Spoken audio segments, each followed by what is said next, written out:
Movie की starting में हम एक एडन नाम के लड़के को देखते हैं जो कि लैपटॉप के सामने बैठकर रिकॉर्डिंग कर रहा होता है और वो कहता है कि आज पूरे 42 डेज़ हो चुके हैं और मैं ये मज़ीद बर्दाश्त नहीं कर सकता। ये कहकर वो सुसाइड करने की कोशिश करता है।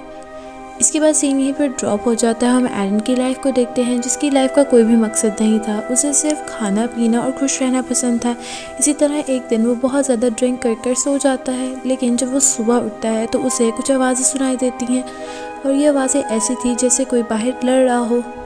ये चेक करने के लिए वो अपने दरवाजे में बने हुए पीप होल से बाहर की तरफ देखता है, लेकिन उसे किसी की भी परवाह नहीं थी। उसके बाद वो आकर टीवी देखने लगता है, लेकिन टीवी देखने के दौरान ही उसे इमरजेंसी अलार्म की आवाज़ सुनाई देती है, जिसे देखकर वो बहुत ज़्यादा घबरा जाता है और अपनी गैलरी पे जाता है, जहाँ पर वो देखता है कि नीचे लोग भाग रहे हैं। और जब वो ऊपर देखता है तो वो देखता है कि हेलीकॉप्टर एक बिल्डिंग से टकरा गया है। और फिर वो दोबारा से नीचे देखता है जहाँ पर लोग भाग रहे थे। वहाँ उसे एक बच्ची दिखती है जो कि बहुत ज़्यादा रो रही थी और हेल्प मांग रही थी, लेकिन तभी वो बच्ची ज़ॉम्बी में कन्वर्ट हो जाती है और जो लोग उसे बचाने के लिए आए थे उन पर अटैक कर देती है। इसके बाद एक आदमी एडन के घर घुस जाता है और एडन समझता है कि वो ज़ॉम्बी है और वो घबरा जाता है। तभी वो आदमी उसे कहता है कि गौर से मेरे चेहरे की तरफ देखो, मैं तुम्हारा नेबर हूँ, और उसे बताता है कि मेरे दोस्तों ने अचानक मुझ पर हमला कर दिया था और मैंने तुम्हारा दरवाज़ा खुला हुआ देखा, इसलिए मैं अंदर आ गया।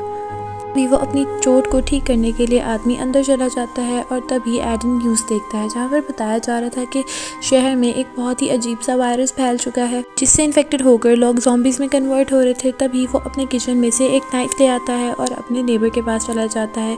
तभी उसका नेबर कहता है कि देखो, मैं अभी तक इन्फेक्टेड नहीं हुआ, लेकिन एडन उसे बाहर जाने का कहता है। तभी उसकी आंखों में से खून निकलने लग जाता है और एडन उसे अपने घर से बाहर निकाल देता है और डोर लॉक कर देता है। इसके बाद वो अपने डोर के होल में से देखता है जहाँ पर वो देखता है कि ज़ॉम्बीज़ पूरे तरीके से इंसानों को खा रहे थे। ये देखकर वो बहुत ज़्यादा घबरा जाता है। इसके बाद वो न्यूज़ देखने लगता है कि शायद उसे इस बारे में कोई इन्फॉर्मेशन मिले, लेकिन न्यूज़ पे सिर्फ ये बता रहे थे कि इन्फेक्टेड लोगों को क्वारंटाइन कीजिए।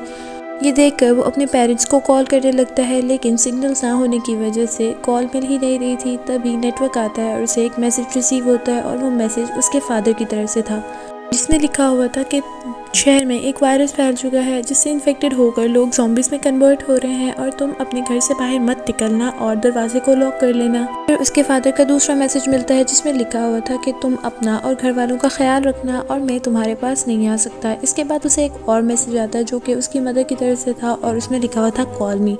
ये देखकर वो अपनी मदर को कॉल करने लगता है, लेकिन नेटवर्क ना होने की वजह से कॉल नहीं मिल रही होती। इसके बाद शाम को बैठकर वो अपनी बालकनी से बाहर की तरफ देख रहा होता है, जहाँ पर वो देखता है कि बिल्डिंग्स चल रही थी और हर तरफ ज़ॉम्बीज़ थे।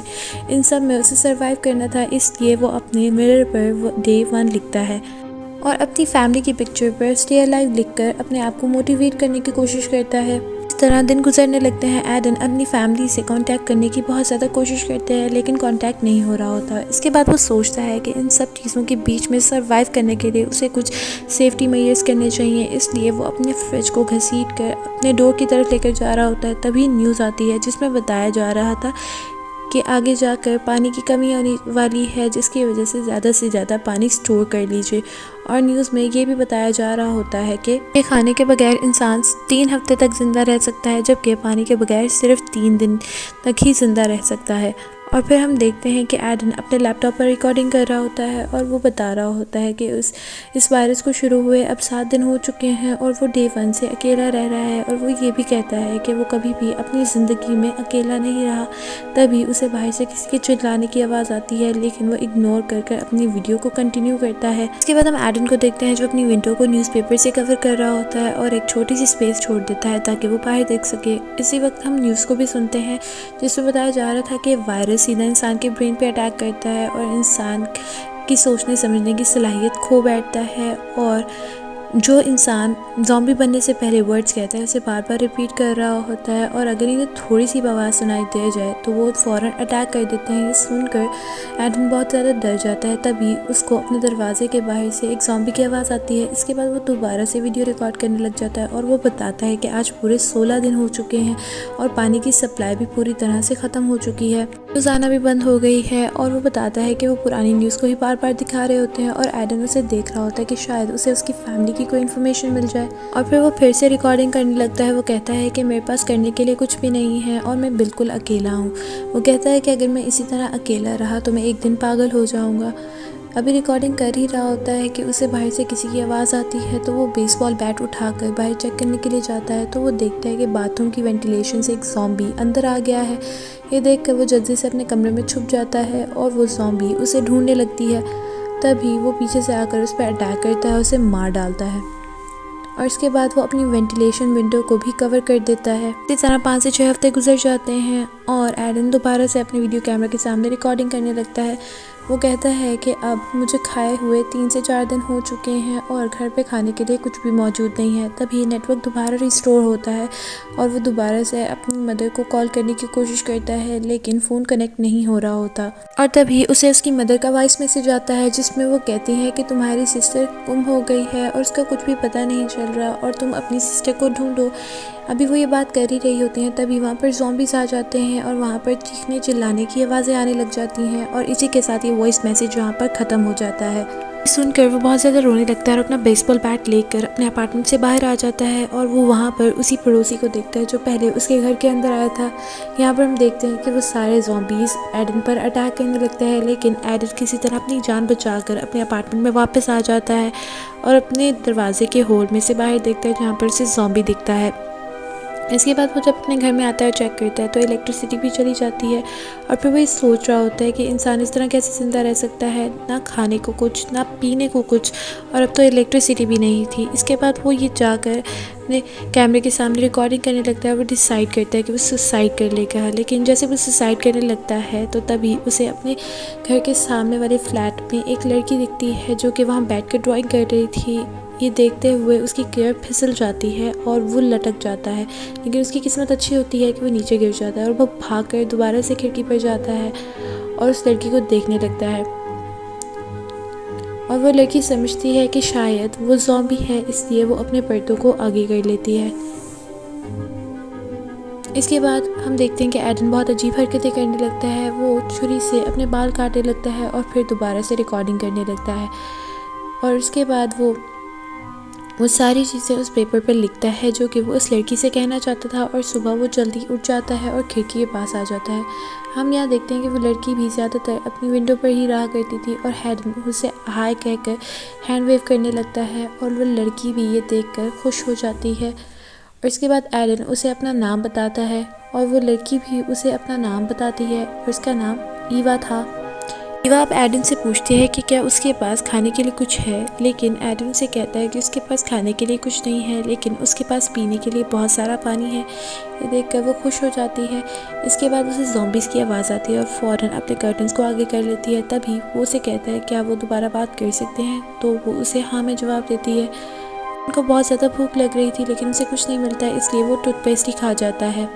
इसके बाद हम देखते हैं कि रात को बहुत तेज़ बारिश होती है, जहाँ पर एडन पानी को स्टोर भी कर लेता है और साथ खुद भी नहा लेता है। इसके बाद हम देखते हैं कि एडन सुबह सुबह अपनी बालकनी में आते हैं, जहाँ पर ईवा से बातें करता है और उसे एक बॉल फेंकता है और फिर उस बॉल के थ्रू वो ईवा को पानी की बॉटल्स भेजता है, लेकिन पानी की बॉटल्स उसकी ग्रिल से टकरा जाती हैं, जिसकी वजह से साउंड पैदा होती है और एक ज़ॉम्बी बहुत तेज़ी से ईवा की तरफ बढ़ता है, लेकिन एडन उसे डिस्ट्रैक्ट करता है। वो उसके फ्लैट में आ जाता है, लेकिन तभी एडन उसे बेसबॉल बैट से मार डालता है। अब एडम को एक आइडिया आता है। वो अपने अपार्टमेंट से बाहर निकलता है और वहाँ पर मौजूद ज़ॉम्बी की जेब से एक चाबी निकाल लेता है और वहीं पर 2-3 ज़ॉम्बीज़ आ जाते हैं, जिसकी वजह से वो अपने नेबर की तरह वहीं पर लेट जाता है और ज़ॉम्बीज़ उसे इग्नोर करते हुए आगे चले जाते हैं। इसके बाद वो अपने नेबर के अपार्टमेंट में घुस जाता है, जहाँ पर वो देखता है कि एक वुमेन ज़ॉम्बी लेटी हुई होती है, लेकिन वो चेक करने के लिए उसके ऊपर हेल्मेट मारता है और देखता है कि वो मर चुकी थी। इसके बाद वो किचन में आ जाता है, जहाँ पर उसे खाने पीने का बहुत सारा सामान मिलता है और एक बेड के नीचे से उसे कुछ ऐसा सामान मिलता है जिसके ज़रिए वो एक बिल्डिंग से दूसरी बिल्डिंग तक जा सकता था। उसके बाद वहाँ पर एक ज़ॉम्बी आ जाता है जो उसके ऊपर अटैक कर देता है, लेकिन उससे बचकर वो वहाँ से निकल आता है। इसके बाद वो उस अपार्टमेंट से बाहर आ जाता है और वो देखता है कि सभी ज़ॉम्बीज़ खामोशी से खड़े हुए हैं और वो सोचता है कि अगर वो भी खामोशी से यहाँ से चला जाए तो अपने अपार्टमेंट तक पहुँच जाएगा और फिर वो इस तरह अपने अपार्टमेंट तक पहुँच जाता है। और इसके बाद वो आकर अपने आप को चेक करता है क्योंकि उसकी एक ज़ॉम्बी से फाइट हुई थी कि कहीं उस ज़ॉम्बी ने उस पर अटैक तो नहीं कर दिया, लेकिन वो बिल्कुल ठीक होता है। इसके बाद वो सामान को चेक करता है जो कि वो उस अपार्टमेंट में से लेकर आया था। वहाँ पर से 2 वॉकी टॉकीज़ मिलते हैं जिसे देखकर वो सोचता है कि अब ईवा से बात हो जाया करेगी। इसके बाद वो अपनी बिल्डिंग से, अपने फ्लैट से बाहर आता है और एक वॉकी टॉकी को ईवा के फ्लैट में फेंकता है जिससे साउंड पैदा होती है और ज़ॉम्बीज़ उसके पीछे पड़ जाते हैं, लेकिन वो किसी तरह अपनी बिल्डिंग में वापस आ जाता है और बच जाता है। सुबह उठते ही वो वॉकी टॉकी पर ईवा से बात करता है और इस तरह वो घंटों बात करने लगते हैं, लेकिन उसने 3 दिनों से कुछ भी नहीं खाया था, इसलिए वो डिसाइड करता है वो किसी दूसरे अपार्टमेंट में जाकर खाना ढूंढेगा और वो अपनी बाथरूम की वेंटिलेशन से उधर जाता है जहाँ पर उसे एक वो ज़ॉम्बी दिखता है, लेकिन वो हिम्मत करते हुए दूसरे अपार्टमेंट में आ जाता है और वो चेक करता है कि वहाँ पर कोई ज़ॉम्बी तो नहीं। इसके बाद वो वहाँ पर उनके किचन में आता है जहाँ पर उसे बहुत सारा खाने का सामान मिलता है और फिर वो ईवा को बताता है कि उसे एक फ़्लैट में से बहुत ज़्यादा खाने का सामान मिला है, जिस पर ईवा उसे डांटती है और कहती है कि तुम्हें मालूम है ना कि बाहर बहुत ज़्यादा ज़ॉम्बीज़ हैं और तुम्हारी जान को ख़तरा है। और वो उसे कहती है कि वो उसके फ्लैट में आना चाहती है। तो एडन उसे कहता है कि मैं खुद उसे वहाँ पर लेने के लिए आऊँगा और एडन की नज़र एक दीवार में हुए होल पे पड़ती है और जैसे वो पीछे मुड़ता है तो वो देखता है कि एक बूढ़ा आदमी खड़ा होता है जिसके हाथ में एक बहुत बड़ी रॉड थी और वो दोनों समझ जाते हैं कि वो ज़ॉम्बीज़ नहीं हैं। इसके बाद वो दोनों एक दूसरे से बात करने लगते हैं, जिस पर वो आदमी पूछता है कि तुम क्यों आए हो और कहाँ से आए हो, जिस पे एडन कहता है कि वो वॉशरूम की वेंटिलेशन से आया है और वो कहता है कि उसे खाने के लिए चाहिए, जिस पे वो आदमी कहता है कि तुम चाहो तो यहाँ से जितना मर्ज़ी खाना ले जा सकते हो। इसके बाद वो उसे खाने के लिए कुछ ऑफ़र करता है।